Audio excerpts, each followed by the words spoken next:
దీపమంటే చీకటులను తొలగించేది, దీపమంటే బ్రతుకున సిరి కలిగించేది, దీపమంటే చిరుకాంతులు వెదజల్లేది, దీపమంటే పాపాలను కాల్చేసేది.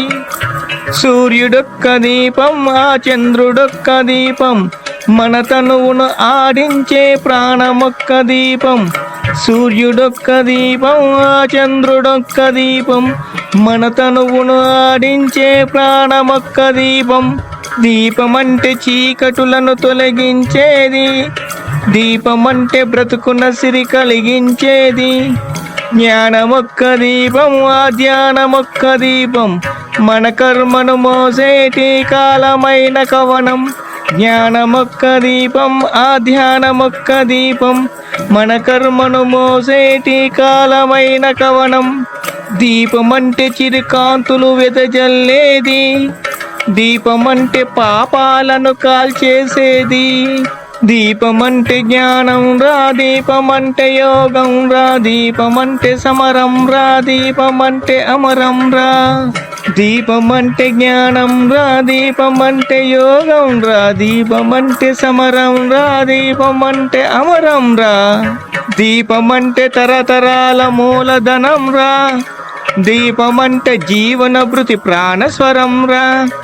కన్నీటిని కాల్చేటి అగ్నిగుణం రా, కష్టాలను కడదేర్చే అగ్నిస్వరం రా. దీపం దీపం దీపం దీపం దీపం దీపం దీపం దీపం. నమః శివాయ, నమః శివాయ, నమః శివాయ.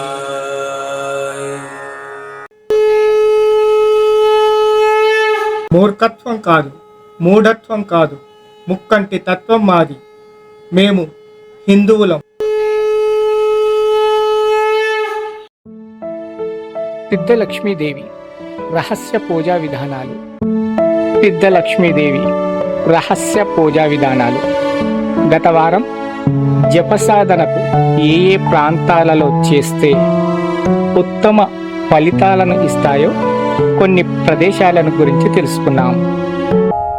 10వ ప్రదేశంగా చెట్ల యొక్క మూలం, అంటే చెట్టు కింద కూర్చొని జపసాధన చేయడం.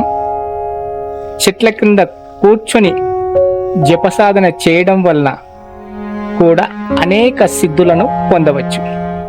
ఏ ఏ చెట్ల క్రింద సాధన చేయడం వలన ఎలాంటి ఫలితాలు ఉంటాయో తెలుసుకుందాం. మొదటగా వేప చెట్టు.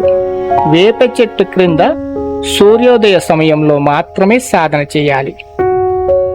సాయంత్ర సమయంలో సాధన చేయాలనుకుంటే సూర్యాస్తమయం కాకముందే సాధన పూర్తి చేసుకోవాలి. వేప చెట్టు కింద సాధన చేయడం వలన దుష్టగ్రహ పీడ నివారణ జరుగుతుంది.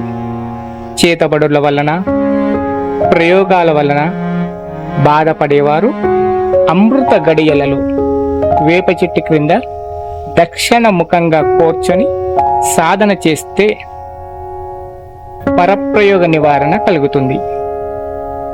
సాధకుడు మాత్రం సాధన చేసే సమయంలో ఎట్టి పరిస్థితుల్లో కూడా సూర్య అస్తమయం తర్వాత సాధన చేసే చెట్టు దగ్గరకు వెళ్ళకూడదు. ఉదయం అమృత గడియలలో, అంటే 3:30 తర్వాత సాధనా సమయంలో సాధన చేసే వేప చెట్టు దగ్గరికి వెళ్ళి సాధన చేసుకోవాలి. కొందరు సాధకుడి సాధన చెడగొట్టేందుకు అనేక ప్రయత్నాలు చేసినప్పటికీ ఉదయం 3:30 తర్వాత వేప చెట్టు దగ్గర భూమికి 12 అంగుళాల ఎత్తుగల పీఠం వేసుకొని ఆ పీఠం పైన తెలుపు రంగు పట్టు వస్త్రం పరుచుకొని సాధన చేసుకోవచ్చు.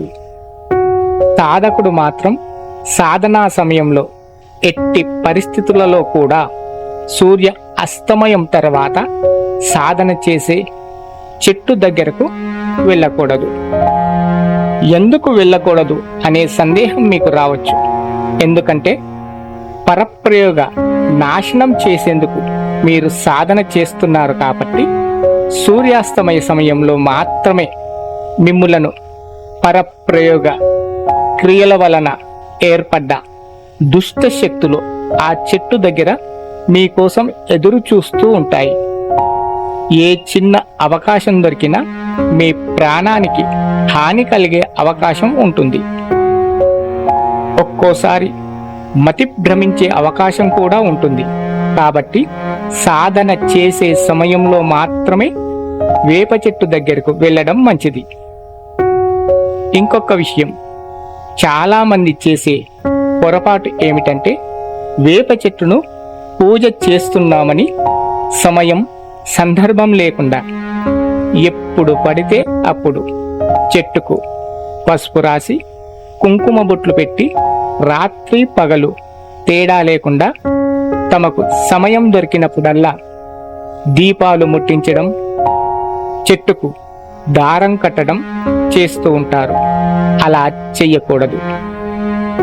ఉచితానుచితాలు తెలుసుకోకుండా పూజ చెయ్యడం కూడా కష్టాలను తెచ్చిపెడుతుంది. కాబట్టి ఏ సాధన చెయ్యాలనుకున్నా సంపూర్ణంగా తెలుసుకోవడం, ఓపికతో జ్ఞానాన్ని సంపాదించిన తర్వాత సాధన ప్రారంభించాలి. మరో విషయం చెప్పాలి. వేప చెట్టు కింద కూర్చొని సాధన చేసే సాధకుడే కాదు, అతనికి కావలసిన వారు కుటుంబ సభ్యులు కూడా రాత్రి సమయంలో సాధన చేసే చెట్టు దగ్గరకు వెళ్లకుండా ఉండడం మంచిది.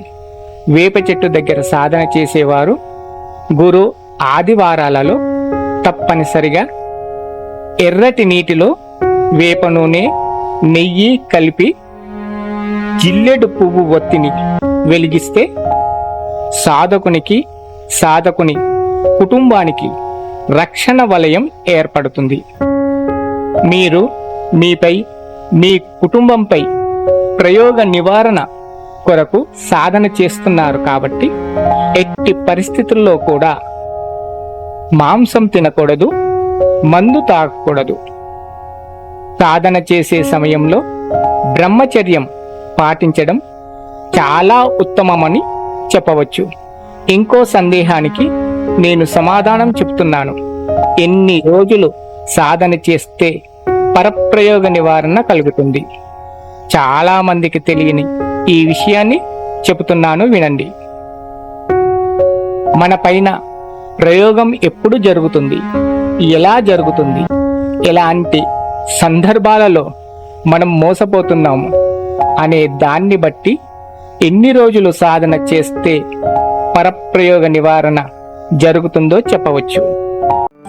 వచ్చే వారం మరిన్ని విషయాలను తెలుసుకుందాం.